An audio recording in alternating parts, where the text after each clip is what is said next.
Instagramda granit qozon tavalarni tozalaydigan, turgan joyida ko'piradigan sredstvani ko'rib, sinab ko'rmoqchi bo'ldim. Sizlar bilan ham natijasini bo'lishaman. Qani ketdik. Bismillah deb boshlaymiz. Idishga ishlatayotgan idish yuvish gelimizdan 1 choy qoshiq soda, 1 choy qoshiq limonli kislota, 1 choy qoshiq uksus solib aralashtiramiz va qo'limizga perchatka kiyib olib, ishimizni boshlaymiz. Qozon tavalarimizni dog' holatini ko'rib olamiz. Qozon tavalarni qopqoqlarini yaxshilab gubkada ishqalab chiqamiz. Chirki ko'proq qozon tavalarni bir chekkaga olib qo'yamiz sredstvadan surib.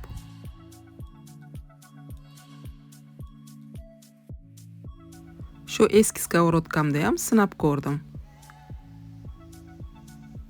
Natija yomon emas menimcha. O'zingiz baho bering. Bu lifehackdan siz ham albatta sinab ko'ring. Video yoqsa yurakchani bosib, ozoda chaqqon pazanda kelinjonlarimizga yuborib qo'ying. Ketkizgan vaqtimiz barchamizga manfaatli bo'lsin.